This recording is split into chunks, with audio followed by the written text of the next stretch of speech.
Assalamualaikum warahmatullahi wabarakatuh. Kita materi pagi ini adalah tentang array. Ya, bukan pagi ya. Bisa siang, bisa malam, tergantung Anda nontonnya kapan. Oke. Tentang array atau lari. Ya, array atau lari adalah sekumpulan variabel yang bertipe sama dan diacu dengan menggunakan nama yang sama, yaitu satu nama. Karena nama yang sekumpulan, maka variabelnya itu ada banyak, tetapi namanya sama. Variabel gunanya untuk menyimpan data, maka datanya ada banyak yang disimpan dalam array.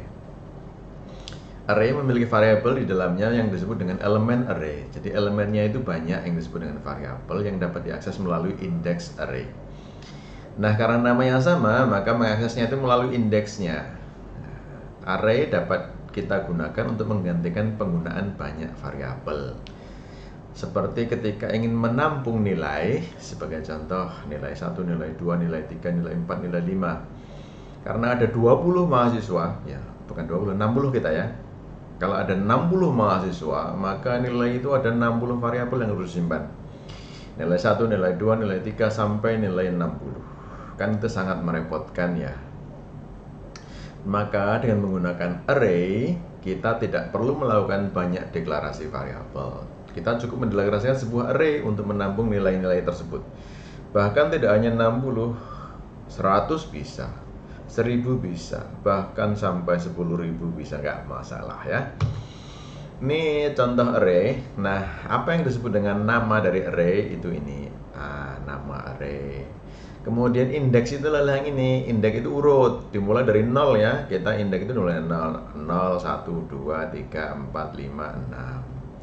Kemudian variabelnya itu yang kotaan ini. Nama variabelnya yang kotaan pertama ini adalah A0. Jadi A0 itu sama dengan 8, ini 8. A1 9, A2 0, A3 2, A4 5. Jadi ini adalah indeksnya. A4 6, sorry. A5 7 dan A6 3. Ini adalah nilai dari elemen array. Kotaan ini disebut dengan elemen array atau variabel. Ini indeks, ini isi elemen array. Jelas ya, jadi sangat mudah.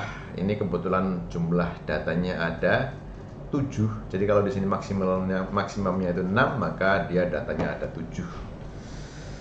Karena dimulai dari 0. Oke, ini adalah deklarasi dan pengisian array satu dimensi.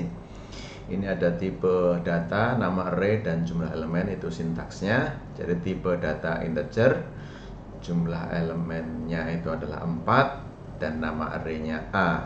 Integer itu adalah data yang akan dimasukkan ya ke dalam arraynya. Jadi tipe data itu adalah yang ini.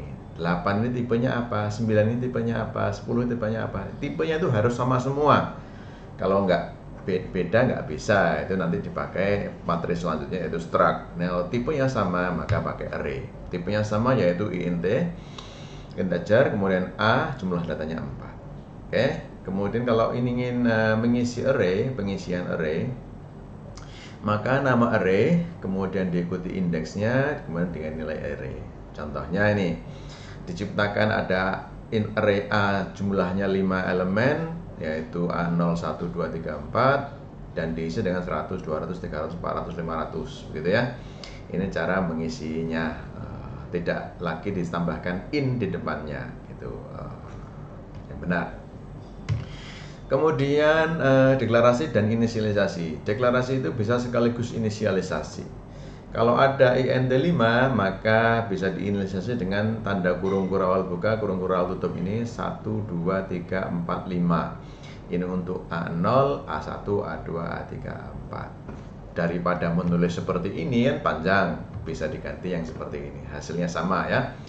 Jadi sintaksnya adalah tipe data, nama array, kemudian jumlah elemen, nilai 1, nilai 2, dan seterusnya. Nah, seandainya terjadi begini, nggak lengkap nih. Bukan nggak lengkap, ini kosong. Maka kalau ini kosong, yang menentukan jumlahnya adalah ini. Karena ini ada 2, maka ini hanya ada 2 saja, yaitu B0 dan B1. Kalau ini begini nih, boleh. Tapi kalau ini 5-nya nih hilang, ya sama saja hasilnya ya. 5-nya ini nggak ada, dikosongin begini, ini boleh juga. Jadi tipe data, nama array, nilai 1, dan seterusnya. Tetapi Kalau misalnya ada 5 tetapi cuma diisi 2, maka yang berisi itu hanya yang 0 dan 1 saja. Selebihnya nilainya 0. Kalau hanya yang diisi, kalau semuanya diisi 0 ya cukup diisi 0 elemen pertama, maka selebihnya 0 juga. Kayak gitu ya. Jadi pokoknya yang diisi itu dari yang pertama, bukan dari yang akhir. Kemudian ada kalau 5, sudah 5 ini betul. Kemudian ada A3 900. Jadi sebelumnya A3 itu adalah berapa? 0, 1, 2, 3. A3 kan 400, ternyata diganti 900, maka array-nya akan berisi 100, 200, 300, 900, dan 500. Jadi 400 ini sudah berganti menjadi 900 karena sudah diganti ya. Nah, diisi dengan data baru. Nah, pengisian array itu bisa juga dari pengguna, jadi keyboard gitu ya, dari input pengguna. Ciptakan ada array A dengan 5 elemen 0, 1 sampai 4, 0, 1, 2, 3, 4, maka cout AI, cin AI. Jadi dimasukkan berapa sih yang diinginkan oleh si pengguna. Misalnya cout saat I-nya 0 ya, cout A0 sama dengan berapa, A2, A1 sama berapa, A3 sama dengan berapa, dan seterusnya. Kemudian contoh program dan output program. Nah, ini ada contohnya nih. Ada 2 array. A itu isinya 5 elemen dan B isinya 3 elemen. Saya tahu ini dari mana kok walaupun kosong kok 3 ya, ini datanya ada 3. Ya. Kalau ini 5, 1 2 3 4 5. Maka untuk mengoutputkannya itu nilai elemen array 1 adalah A0, A1, A2, A3, A4. B1, B2, B0, B1, B2. Urut begini ya. Ini kan melelahkan. Nah, ini outputnya sama. Apakah harus dengan cara ini? Ya, ini dengan cara loop lah. Karena kita sudah belajar loop, kita bisa pakai loop. Seperti halnya ini sebenarnya sudah kita contohkan pakai loop ya. Enggak satu-satu. Jadi indeksnya ini adalah counter daripada loopsnya. Index adalah counter daripada loopsnya. Oke, kita lihat di sini. Index adalah counter dari loopsnya. Ini counter dari loop itu merupakan index. Cout nilai indeks ke I array adalah AE. Nilai indeks 0 array adalah 100. Nilai indeks 0 array B adalah 600. Gitu ya. Jadi pakai for aja lebih sederhana daripada seperti ini. Berapa baris nih? 1, 2, 3, 4, 5, 6, 7. Ini 1, 2, 3, 4, 5, 6, 7, 8. Selisih 1. Ya, kebetulan selisih 1, tetapi membuatnya sangat sederhana. Mana tadi?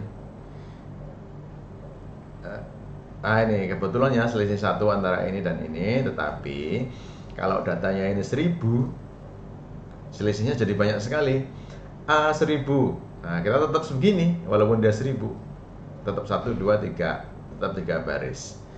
Oke, itulah keuntungannya menggunakan loop dan tidak perlu capek-capek ngetik karena memang indeksnya merupakan counter. Kemudian latihan. Nah, latihannya ini adalah kita ingin mencari sebuah data ya. Jadi misalnya ada array A. Ya, array itu biasanya huruf besar ini konsensusnya ini, maka kita pakai huruf besar ya. Gitu ya. Kemudian kita ingin mengisi cout isi array adalah ini mencetak isi array semua. Ini indeksnya adalah counternya. Lihat ya. Karena datanya 10, maka ini kurang dari 10 sampai 9. Kemudian indeks AI, oke. Kemudian masukkan data yang ingin dicari. Misalnya masukkan data yang ingin dicari adalah 9, gitu ya. 9 dimasukkan ini sein 9, maka dimulai dari I sama dengan 0. Dicek apakah A0 sama dengan X di sini. Ini A0 nih. A0 apakah X? Apakah 9? Tidak. Kemudian maju lagi I++. Jadi I-nya jadi 1. Apakah 2 ini sama dengan 9? Tidak. Maju lagi menjadi 2I++. Apakah 4 sama dengan 9? Tidak. Apakah 6 sama dengan 9? Tidak. I++ terus ya. 9, 2 apakah 9? Apakah 10 sama dengan 9? Apakah 1 sama dengan 9? Tidak. Kemudian yang terakhir di sini untuk counter yang I-nya itu sama dengan 8. Saat I8, apakah AI, apakah 9 sama dengan, apakah AI atau 9 sama dengan 9? Ya, maka cout data yang Anda cari berada pada indeks ke I. Maka dicetak, oh ketemu. Nah, masalahnya adalah loop ini terus berlangsung nih sampai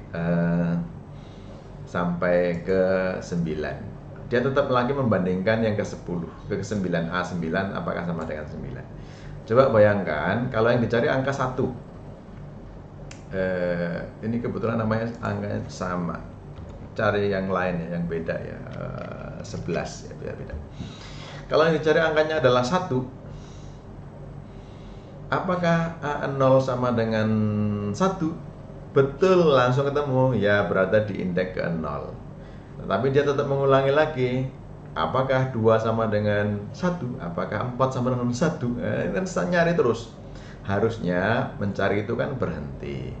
Nah, coba Anda modifikasi program pencarian ini menjadi program yang dengan while.